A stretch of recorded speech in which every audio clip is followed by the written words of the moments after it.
There's a quiet kind of liberation that arises, not when you gain control, but when you release the need for it. Think about how often we grip tightly to outcomes, worrying about what might collapse tomorrow, trying to predict every twist of the path ahead. But the truth is, most of what we fear never comes to pass, and in the process, we sacrifice today's peace for a future that hasn't even arrived. Worry is like trying to carry an invisible weight. It exhausts you without ever moving you forward. It traps you in imagined futures and pulls your attention away from the strength, calm and clarity you already hold inside. But something shifts when you choose to let go, when you stop resisting the flow of life and begin to move with it instead. You create space, and in that space, life begins to meet you with unexpected grace, not because you forced it, but because you stopped standing in its way. In this video, we'll explore 7 timeless lessons from Buddhist philosophy, teachings that gently guide us away from the chaos of overthinking and back into the stillness of the present moment. These aren't quick fixes or empty mantras. They are truths that, when practiced, can help you step out of fear and into a deeper sense of freedom that's always been waiting within you. Lesson 1. Fear is a seed, and what you plant, you nourish. In Buddhist philosophy, your mind isn't just a passive observer of life. It's the soil from which your entire reality grows. Every thought you water becomes a root, and fear, if left unchecked, doesn't just sit quietly in the background. It multiplies, it wraps itself around your decisions, colors your relationships, and clouds your sense of self. Fear isn't just a feeling. It's a filter, a distorted lens that makes the world look more hostile, more uncertain than it actually is. The danger?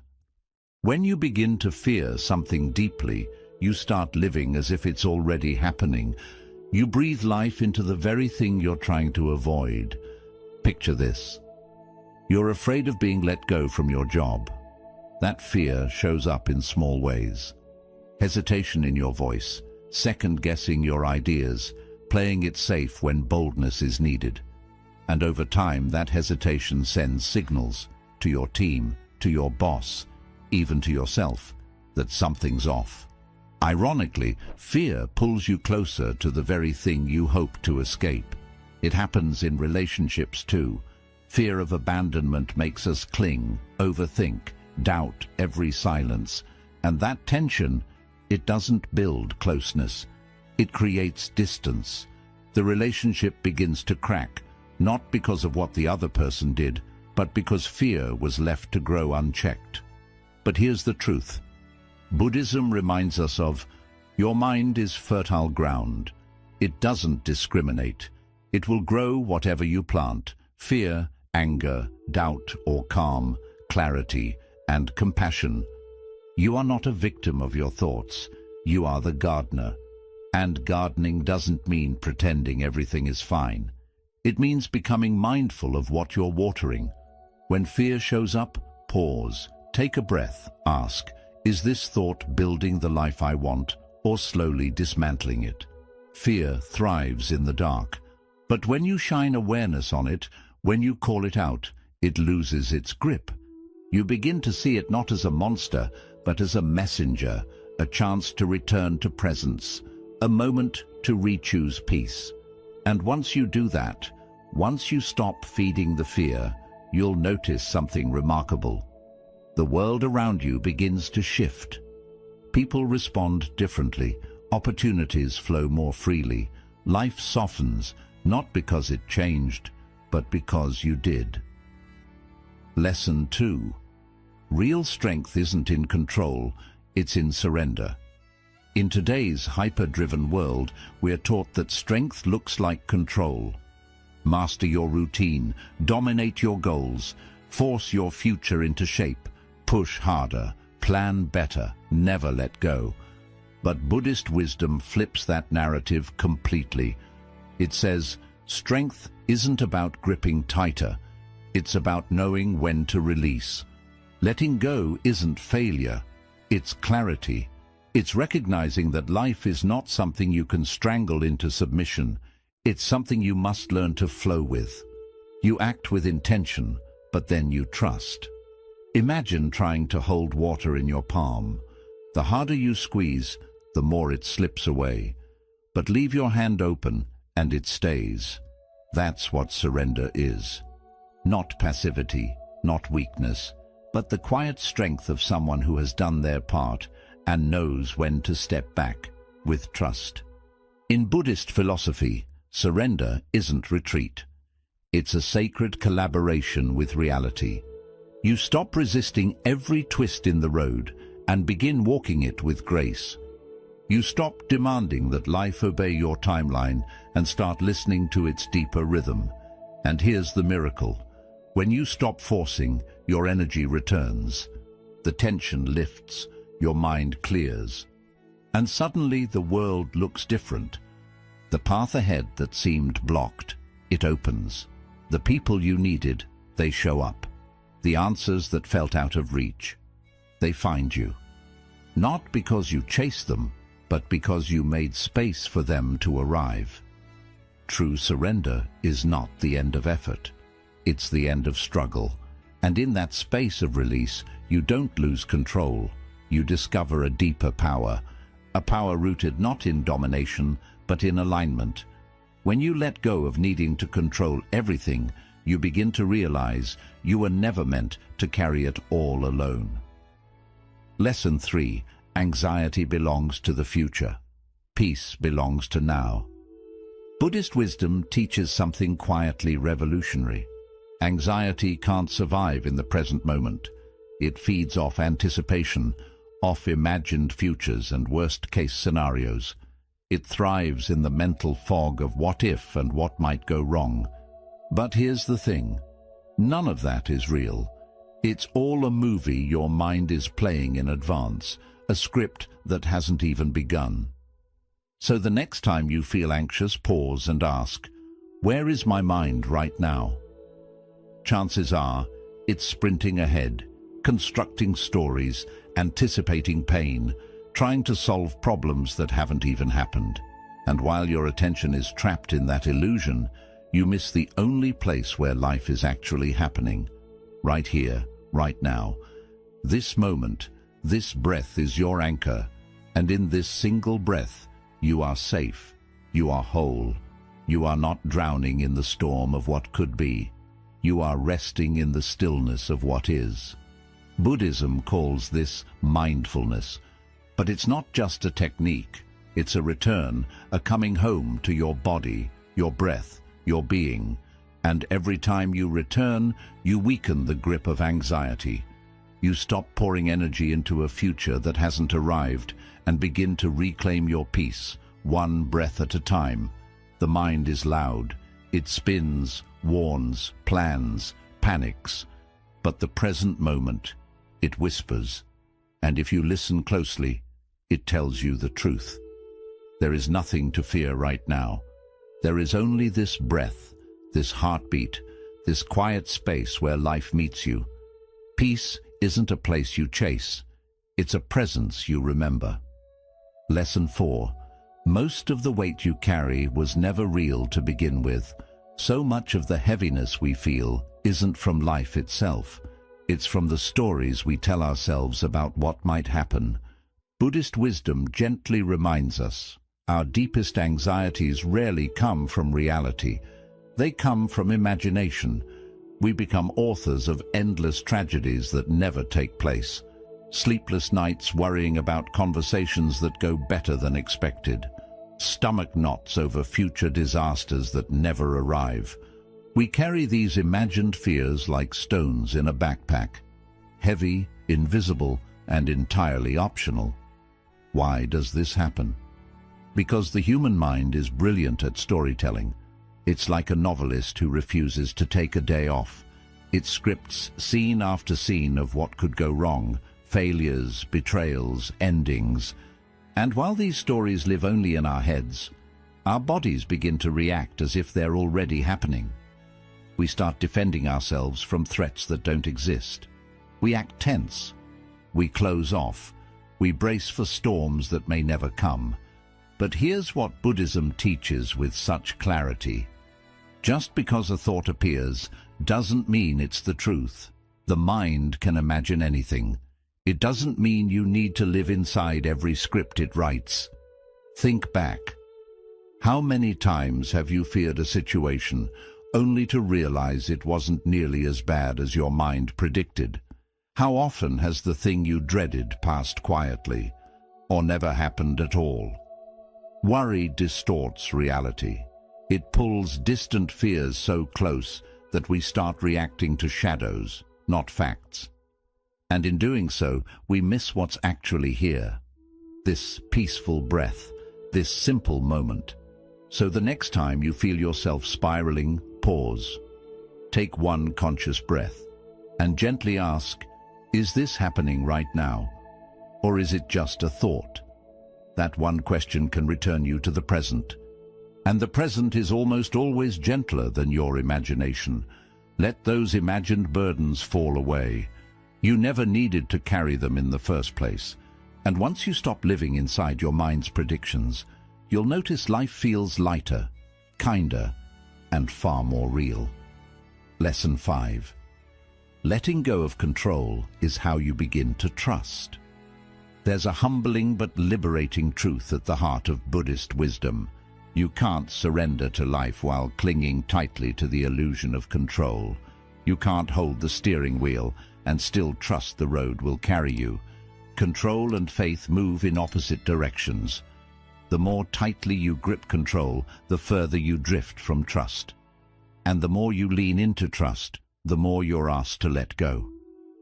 Trying to micromanage every detail of your life, every outcome, every emotion, every person, is like quietly telling the universe, I don't trust you.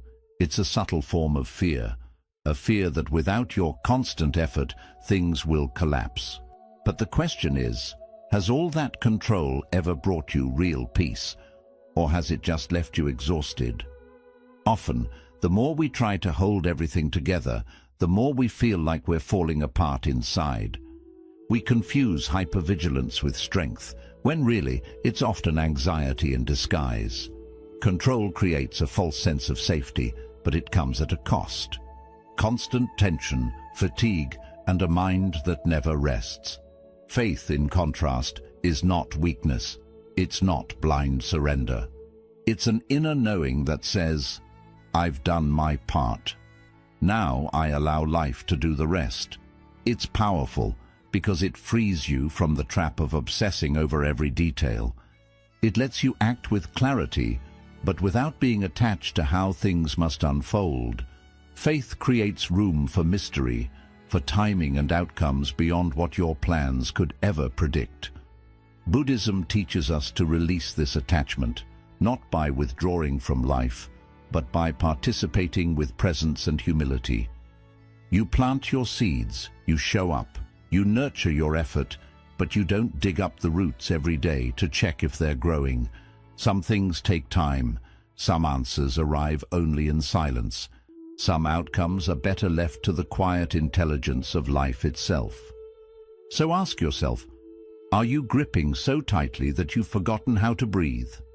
Are you trying so hard to force a future that you've stopped believing in the wisdom of the unfolding? Letting go isn't defeat. It's an act of courage. It's choosing to meet life halfway, doing your part, then stepping back in peace. Because that's where real strength lives, not in control, but in trust. And that trust is where peace begins. Lesson 6. Growth begins where the grip ends. Lesson 6. Letting go isn't the end of caring. It's the beginning of growing. Worry has a subtle way of closing in around you. It doesn't slam the door all at once. It creeps in slowly. One overly cautious decision here. One moment of overthinking there. Before you realize it, your world has gotten smaller. You start labeling fear as being careful. You shrink your voice to avoid judgment. You dim your dreams so they don't seem too risky. But here's the quiet truth. Worry doesn't protect. It limits. It places invisible fences around your potential and convinces you they're for your own good. It's like walking through life with your shoulders constantly hunched, always expecting something to go wrong, always bracing. And in that tension, you stop growing. You stop reaching. You stop being fully alive. But when you begin to let go, something beautiful happens. You stop trying to control every ripple and start paying attention to what's actually yours. Your breath, your response, your presence, your kindness. You begin to shift from surviving to living, from managing life to dancing with it. Picture yourself standing in a flowing river. Try to trap the water in your hands and it slips away faster. But the moment you stop grasping, when you trust, when you float, the river carries you. That is surrender. That is growth. Letting go doesn't mean giving up. It means choosing freedom over fear. And the more you release the grip on outcomes, on old wounds, on imagined dangers, the more space you create inside yourself. Space for courage, space for joy, space to expand. Letting go is not passive. It's powerful. It's a bold return to the present moment, where life is no longer something you embrace for. It becomes something you join in on. Ask yourself honestly, how much of your energy is spent worrying about what might go wrong? And what if that same energy could be redirected into creating something meaningful, into showing up fully in your relationships, into simply trusting the process? When you loosen your grip on how life should unfold, and start moving in rhythm with how it actually is, something shifts. You no longer feel like you're carrying the world. You begin to feel carried by it. Letting go isn't weakness. It's the quiet courage to stop playing small, to stop hiding in fear. It's the moment you stop shrinking and start expanding, with openness, with trust, with a heart that's ready to grow again. Take a deep breath. Feel the space that opens up inside you. That space is where your freedom begins. Lesson 7. Life begins to flow. Not when you control it, but when you stop trying to. One of the most overlooked teachings in Buddhist philosophy is also one of its most liberating. Life doesn't need your constant interference to work. In fact, the more we try to control each detail, each outcome, each emotion, each response, the more we create resistance. The more we grip, the more chaos we accidentally invite. But when you learn to step back, not from apathy but from trust, something extraordinary begins to unfold. Life starts moving with a rhythm far wiser than any plan you could construct. Decisions become clearer, paths open. The right people and timing begin to arrive, not through force, but through alignment. Yet this idea feels deeply unsettling for many of us. We've been conditioned to believe that control equals safety, that if we don't double-check, overanalyze, and micromanage, everything will fall apart. And so we interfere. We hover, we push, we stress. We try to force conversations, chase outcomes, and speed up what isn't ready. But in doing so, we drain our energy and disturb the very peace we're longing to find. Buddhist wisdom offers a different way, a gentler, wiser path of non-interference. Not as a withdrawal from life, but as an act of deep trust. Just as water finds its path through the rocks, life finds its flow when we stop damming it with fear. The more we meddle, the more we stir up mud. But when we step back, clarity returns. Think of all the times you tried to force something into place, a relationship, a job, a decision, only to watch it collapse under pressure. Then remember those rare moments when you finally surrendered, when you breathed, released your grip, and let life be. And things began to align, almost magically. That wasn't coincidence. That was space. Your worry, your control, your constant mental rehearsal, These are like stones thrown into a clear stream. They disturb the current. But when you stop interfering, the water becomes still again. Life becomes smooth. Control may seem like power, but it's often fear in disguise. And fear, unchecked, robs you of the very outcomes you're trying to reach. So how do you shift? You begin with observation. Notice when you're clinging too tightly, checking your phone for the 5th time, overthinking a conversation, pressuring someone or something to move before it's ready.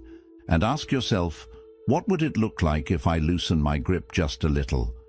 Non-interference isn't laziness, it's maturity. It means understanding what's truly yours to do and what's not. You plant the seed, you nurture it, but you don't rip it out of the soil to check if it's growing.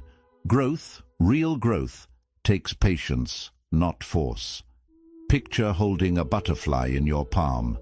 If you squeeze in fear that it will fly away, you'll crush it. But if you hold it gently, it may stay longer. And even if it flies off, it might come back because it remembers the safety of your open hand. This is how life works. The tighter you cling, the more things slip through. But when you allow space, everything breathes, and what's meant for you begins to flourish. And that's when the shift happens. Life begins to support you. Energy returns, solutions appear. The right words, the right timing, the right people, they all begin to arrive without being forced. You stop feeling like the world rests on your shoulders, and for the first time, maybe in a long time, you feel held. At the root of our interference is often fear. Fear of loss, of failure, of not being enough. But life doesn't ask you to be perfect. It asks you to trust, to breathe, to let go of the belief that you must do everything alone. So, take a moment, reflect. Is there something you're holding on to too tightly? A decision you're pushing too hard? A conversation that keeps replaying in your mind? Honestly ask yourself, what would it be like to release this? Not because you're giving up, but because you trust. Because when you stop forcing, you begin to receive. When you stop interfering, life starts working with you, not against you. You don't have to control every detail. Sometimes, the wisest thing you can do is take a deep breath, do your part, and step back. Trust the flow. Ride the wave. Let life meet you in the space created by your surrender. You're not here to control the ocean. You're here to learn how to float. Bonus lesson. Choose what matters, not what feels easy. Picture walking down a foggy path where the next step isn't clear and the air is heavy with uncertainty. Most people stop right there. They turn back, not because they're weak, but because they've been taught to seek comfort over truth. But Buddhism teaches something different. It encourages you to keep moving forward, letting what truly matters guide your steps, even when the ground feels unstable. This is where many of us struggle. We confuse comfort with peace, but comfort isn't always peace. Sometimes it's just avoidance in disguise. It's the quiet choice to stay where things are familiar, even if they're unfulfilling, because the unknown seems too risky. So we settle. We hold on to habits that numb us, relationships that drain us, routines that keep us small, all in the name of safety. But here's the problem. What's comfortable often keeps you stuck, while what truly matters requires change. Growth never comes without discomfort.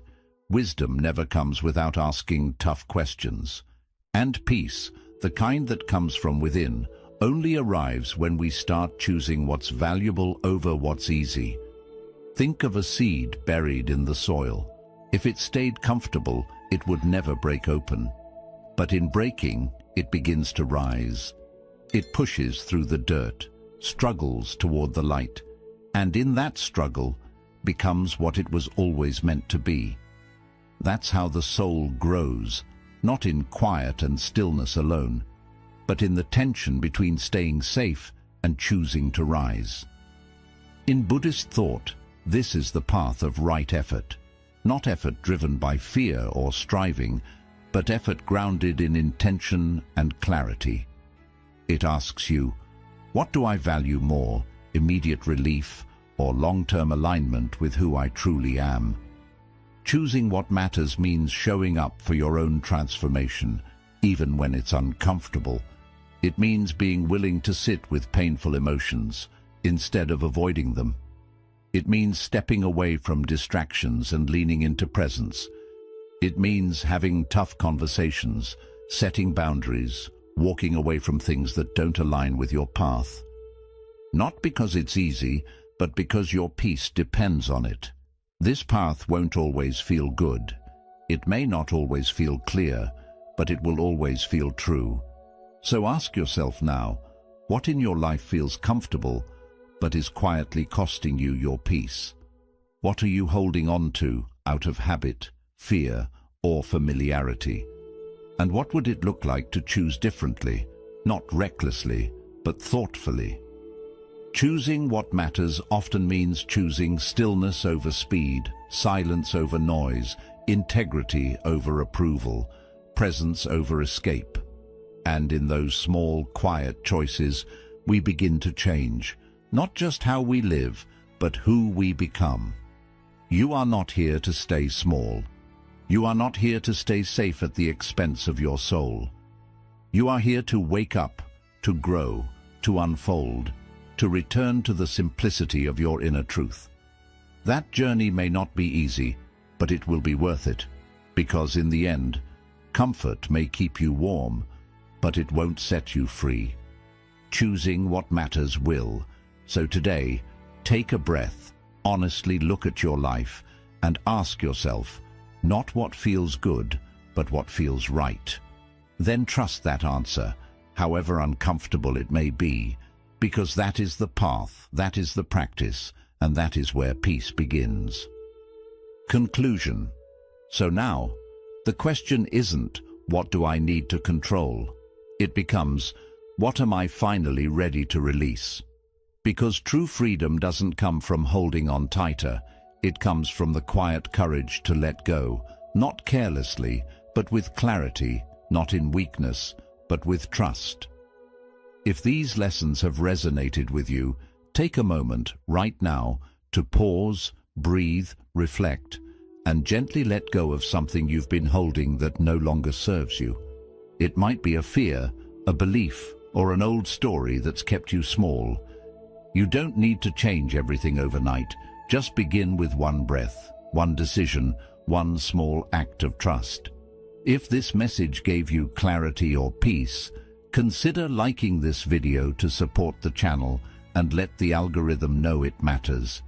Share it with someone you care about who may be quietly struggling to let go. And if you want more wisdom rooted in Buddhist philosophy, mindfulness, and inner strength, subscribe to the channel. Each week, we'll walk this path together, towards stillness, toward presence, and toward a life lived more lightly. Because when you stop forcing, life begins to move. And when you trust it, it starts to meet you, right where you are.